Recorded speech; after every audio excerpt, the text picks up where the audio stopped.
complètement éteint la concurrence cette année. Quelle course incroyable! Quelle course incroyable!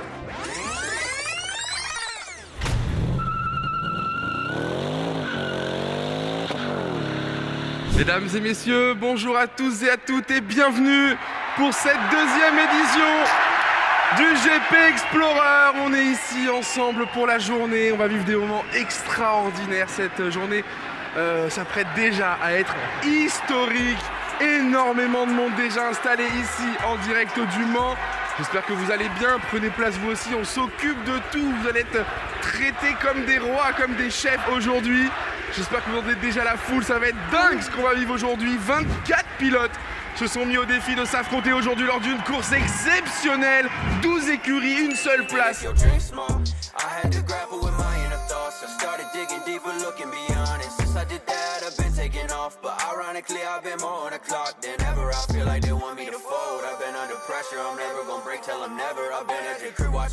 Je vais te proposer, Adrien, de nous faire un petit tour de piste, qu'on comprenne bien la complexité de ce circuit et surtout ses spécificités, parce que l'année dernière on l'a vu, il y a des virages, ils sont traîtres, hein. Ah oui, faut connaître. Voilà, c'est le circuit Bugatti, c'est le circuit permanent du Mans et les pilotes vont même prendre une partie similaire au mythique circuit des 24 heures du Mans. Voilà, on va découvrir, on est sur la ligne de départ-arrivée, donc c'est la même qu'aux 24 heures du Mans, exactement le même endroit. C'est ici que la course va démarrer et va terminer pour les pilotes. On attaque donc avec cette longue ligne droite pour aller chercher la courbe pour monter vers le Dunlop. Là, les pilotes vont dépasser les 200 km/h. Ils vont arriver vers 206-208 km/h sur la chicane du Dunlop. C'est un virage extrêmement technique, cette chicane du Dunlop, où on risque d'avoir beaucoup de spectacles lors de la course, surtout lors du premier tour. On arrive ensuite sur le virage de la Chapelle. Là, c'est un virage en descente, hein. C'est un véritable toboggan pour plonger à la corde de ce virage. Et là, derrière, il faut bien ressortir parce que la piste remonte vers le virage du musée. Là, c'est une véritable courbe, hein. Ça va vraiment vite. On va pouvoir ressortir toujours avec beaucoup de rythme. Mais là, en revanche, ce rythme, on va le casser avec une grosse phase de frein. On rentre dans le garage vert. C'est un double virage. Les pilotes, vous verrez, ils le coupent en deux. Ils font deux trajectoires, deux points de corde. Mais là, il faut bien ressortir parce que vous avez la deuxième longue ligne droite de ce circuit. À nouveau, on va passer les 200 km/h pour arriver au chemin au bœuf. Là, c'est un des virages les plus spectaculaires. Les pilotes, ils peuvent se jeter dans ce chemin au bœuf. Et on arrive ici sur une autre phase de dépassement, le garage bleu. Là, ça va déboîter. On va essayer de se passer, de croiser la trajectoire. Et là, on monte en rythme pour arriver sur le virage du raccordement. C'est le dernier virage de ce circuit. Le double droite qu'il faut essayer de prendre le plus proprement possible et surtout de bien ressortir puisque vous reprenez à nouveau la ligne de départ-arrivée.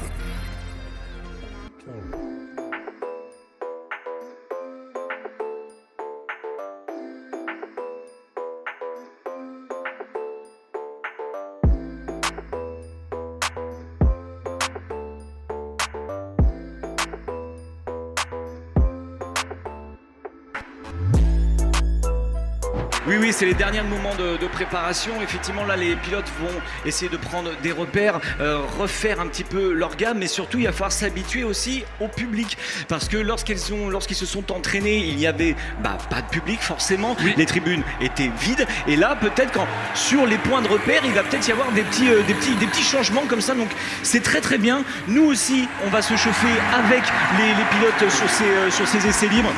Alors que là, on voit bien sûr une Racer by Alpine, donc le numéro 64. Bien évidemment, c'est des pieds lourds, un archi favori qui est sorti en premier des stands. On démarre doucement, déjà du mouvement. Allez, Yann, à toi. Déjà un spin. Bravo, Max. Alors là, ça va faire plaisir à Grim. Il a fait exprès. Max qui fait son Ah non, c'est Anna. Non, c'est Maxime. C'est Maxime qui fait son premier spin.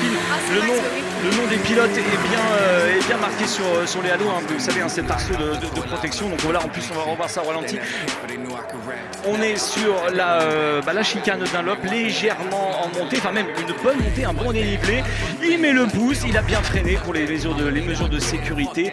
Donc là voilà, et c'est comme ça, et ça se chauffe aussi. Anna aussi sur le move là qui vient de faire un petit tête à queue. Donc le drapeau jaune est déployé. Le drapeau jaune, qu'est-ce que ça veut dire? C'est que les commissaires de piste agitent un drapeau. Sur le côté, il y a aussi des éclairages qui clignotent pour dire aux autres pilotes qui arrivent sur la zone qu'il faut vraiment décélérer, voire un petit peu freiner quand même pour éviter le danger. Mais voilà, comme je disais, les pilotes sont en train de se chauffer, prendre des marques, les pneus sont froids, la piste est froide, et ça, pour ceux qui ne sont pas adeptes des sports mécaniques, il faut savoir que les pneumatiques, c'est vraiment essentiel, la chauffe des pneus pour avoir un maximum d'adhérence. Et là, on le voit sur le virage du musée, je crois, virage du musée, un petit peu trop de vitesse en entrée, peut-être même certainement un petit peu trop de frein, et ça part en survirage.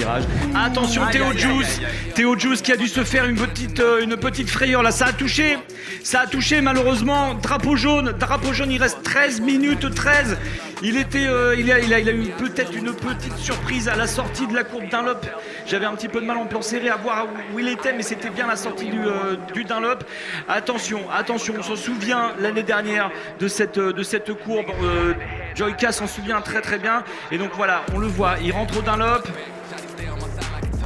Ah non, c'est sur le freinage, c'est sur le... Oh, oui, petite frayeur. Là, c'est sur le freinage de la chicane Dunlop.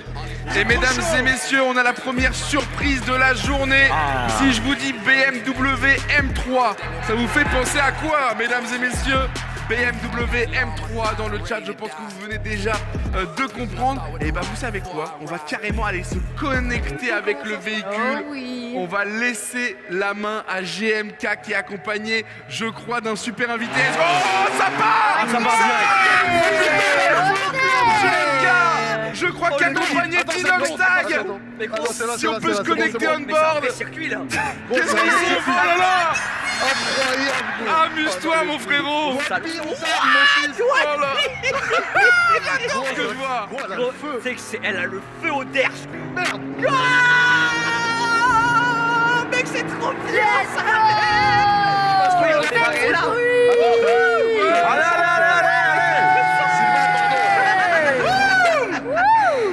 C'est incroyable!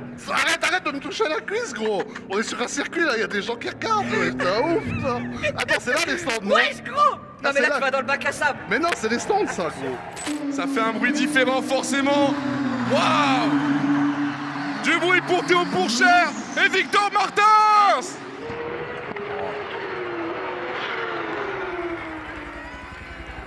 Bien évidemment, c'est pas une course, hein, pour ceux qui se demandent Non. ce qui se passe. C'est du show, de l'exhibition. Ils sont là, ils ont envie de profiter aussi de l'événement. Voilà, ils nous font un très joli dos de front. Oh, c'est génial de pouvoir voir ça sur Twitch. C'est incroyable. Je vous le rappelle, un 6 cylindres, 3 litres 4 turbo, 620 chevaux. Et pour un poids de 785 kg. Avec le pilote.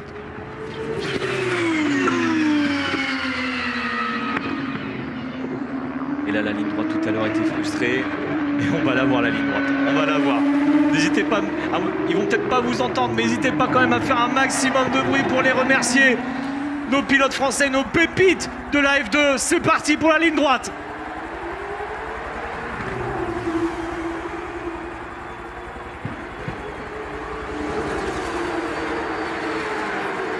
Mais la vraie surprise qui était prévue pour cette heure-là, c'est d'aller encore plus loin, c'est d'aller encore plus vite, parce que cette fois-ci, on a deux Formule 1 qui vont vous faire un tour du feu de Dieu, piloté par ce qui se fait de mieux au niveau des pilotes français. Du bruit pour Esteban Ocon et Pierre Gasly. Wouh! On peut rien faire de mieux. Profitez-en. Yannick Abetto, faites-nous vibrer. Écoutez-moi ce moteur. C'est ce qui se fait de mieux dans cette discipline.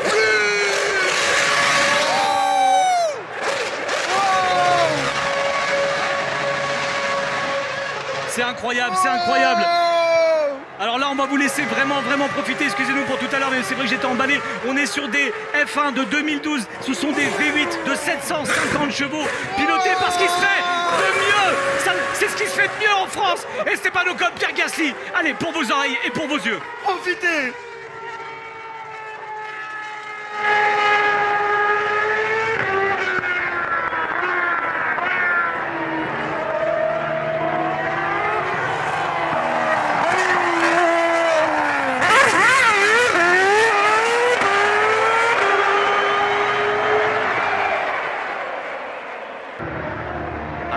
Je crois qu'on va avoir une petite surprise. Je crois qu'on va avoir une petite surprise.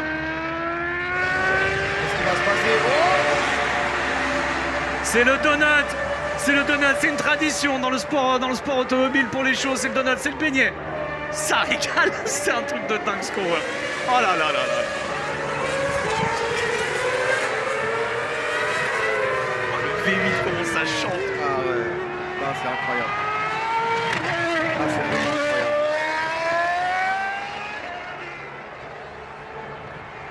Et je pense qu'Esteban va y être aussi de son petit beignet. Ah c'est sûr. Hein. C'est sûr. Ah non, c'est sûr. Mais voilà. Tout simplement Anna qui nous régale, voilà. Il fait chaud. Il nous a parlé Adrien de la combi. Donc on voit que là ça fait du bien. Anna, de la pouvoir, chaud. Maxime. enlever des couches. Ça sent pas bon, Anna? Ça sent bon ou ça sent pas bon? Ça sent bon, C'est ça bon, va. c'est bon. On est arrivé sur la fin du timer, vous savez quoi, sans transition, on part mesdames et messieurs pour l'un des moments les plus importants de la journée, la partie 1, des qualifications 1, on envoie sur Yann et Kameto, là c'est important, là ça compte, là faut taper le meilleur chrono possible. Hakim, je crois que t'es avec Mr V qui est le dernier qualifié pour la Q2, Mr V sera en Q2 avec Théodore, avec Manon, Sosomanes, Amixem, Gotha et toute la clique. On se connecte avec Hakim. Ouais, le dernier, du coup, ouais, ok, bah je suis content, merci, ça n'a pas été facile, surtout que moi, je suis pas Pierre Gasly comme coach, quoi, donc on est fait avec moi du bord, donc ça fait plaisir. C'était pas évident parce qu'il y avait quand même beaucoup de gens devant, derrière moi, voilà, j'étais pris en sandwich comme un Subway, quoi. Mais t'es fier de toi là, t'as fait une dinguerie en vrai. Non? T'es pas super content? Bah j'ai pas trop réalisé, je voyais les gens me faire coucou, j'étais content, donc j'ai roulé vite, quoi. Oh Lucas. Squeezie. Lucas, ça va être drapeau rouge. Ça va être drapeau rouge, il va pas pouvoir ressortir. Squeezie qui est sorti avec la Gentlemate. Oh là là, le bouseux qui est en train d'améliorer en plus. C'est au virage du musée ça. Ça a l'air d'être au virage du musée, c'est drapeau rouge. Drapeau Et là, rouge. personne pourra repartir. Allez mesdames et messieurs, on se remet s'il vous plaît dans la compétition. On va voir la grille rapidement, la grille, celle qui nous intéresse, la grille de départ à la position de chacun et de chacune. Voilà, on y va, grille de départ avec, vous l'avez enfin vu avec les qualifications. On va démarrer avec Horty, 24e place, Magla, 23e place. Elle vise vraiment un défi personnel. Kekra et Billy, la même écurie, qui suivent. Baguera qui fait finalement une très bonne perf avec Théo Juice, le coéquipier de Mr V. On a Seb, 18e position avec Chelsea qui lui sera à la 17e. Gotaga, on en a beaucoup parlé, démarrera 16e. Mr V 15e, ça aussi c'est une belle bataille qui s'annonce. Théodore 14e et SCH, le S 13e. Autobahn, ça va être sale. Katsub 12e, Manon 11e, ça représente. C'est magnifique ce qu'elles ont proposé sur les qualifications. Soso, Squeezie, le S et le S, ça c'est côte à côte. Amixem et Pierre, ah bah ça aussi, hein, ça se titille sur YouTube, mais ça va se titiller maintenant sur la piste. Maxime Biagui, Anna On Air, c'est une équipe là, ils sont ensemble, hein, c'est pas une rivalité, mais ils vont démarrer très haut. Sylvain et le Bouzeux, ce sera 4e et 3e. Et bien sûr, Étienne 2e, Despiello en pole position. Voici la grille de départ et voici le circuit Bugatti en direct du Mans avec les monoplaces qui sont positionnées, qui attendent qu'une chose, l'heure pour y aller. J'ai juste une super nouvelle pour vous, j'avais lancé le défi d'aller chercher le million de viewers, vous l'avez fait avant le départ, vous l'avez fait, c'est un énorme succès ce qu'on vit ici aujourd'hui. Et pourquoi pas rêver, pourquoi pas même aller chercher le record du GP Explorer, vous le voyez, départ dans 3 minutes, on retourne avec Kameto et Yano qui vont vous faire vivre cette course de la meilleure manière possible. Mais merci pour tout, 1 million de viewers. Let's go! Vous êtes 1 million! Appelez vos tantes, vos oncles, vos neveux, Les grands-parents. tout le monde! Appelez tout le monde, on doit battre le record de l'année passée! C'est parti. C'est parti, Yann, c'est parti! Dans ce GP Explorer, est-ce que Étienne va directement mettre la pression ou bien c'est Sylvain? Ça a l'air explosif déjà Sylvain, dans le départ. le 3 de front entre Sylvain et Despiello. Il s'est mis sur l'extérieur, il peut peut-être en profiter sur la chicane. Despiello qui met le gros frein. C'est Étienne qui a perdu une place. Sylvain qui met la pression. Sylvain qui se met direct derrière Despiello. le gagnant de l'année dernière qui met directement la pression sur Despiello, comme l'année dernière Etienne qui va perdre une place, mais il est pas trop loin, il va pouvoir rattraper et se battre pour lui aussi aller chercher ce titre. Attention, il y a une Oh là sortie. là là là là. Il y a une sortie. Oh, ça a touché. Ça a touché. Il y a Attendez. deux voitures dehors. C'est une racer by Alpine, je crois que c'est Manon. Je crois que c'est Manon. Ça va être Manon peut-être avec une move. C'est le move. C'est Maxime. C'est Maxime Biaggi. Ça va être le drapeau C'est rouge. Maxime. Ils vont pas pouvoir sortir. Ils vont pas pouvoir sortir. Ça va être le drapeau rouge. C'est drapeau rouge. Drapeau rouge pour la direction de course. C'est-à-dire que toutes les voitures vont rentrer. Il n'y a pas de... Oh, ils me mettent la larme à l'œil. Oh non, ça part, C'est hein. reparti, c'est reparti. repart. Voilà, parce que justement, je pense que Sylvain pensait la même chose que moi et Despiello a décidé de lancer plus tôt. Donc là, il a créé un petit gap et c'est reparti pour ce GP Explorer deuxième Et c'est édition. reparti les amis, on y va. Qui va gagner cette course? Est-ce que c'est Despiello? Est-ce que c'est Sylvain? Est-ce que c'est Etienne? Ou est-ce que c'est Billy? On sait pas encore. Tout peut arriver. Tout peut arriver, restez concentrés. Parce qu'après, honnêtement, d'un point de vue script, c'est dommage pour Sylvain. C'est plus intéressant pour les scripts qui gagnent pas 2 fois dessus, tu vois. J'aime bien cette image, Justement, des gens fiers qui ont pu aller au bout de leur aventure et qui, ça y est, viennent de tirer un trait à cette histoire pour le moment en tout cas. Ça va être un moment un peu intime, un peu marquant, parce que c'est Pierre Gasly qui va revenir mettre en main propre le trophée du grand vainqueur accompagné d'Esteban Ocon. Les deux s'associent pour donner ce qui lui revient de droit, le trophée du GP.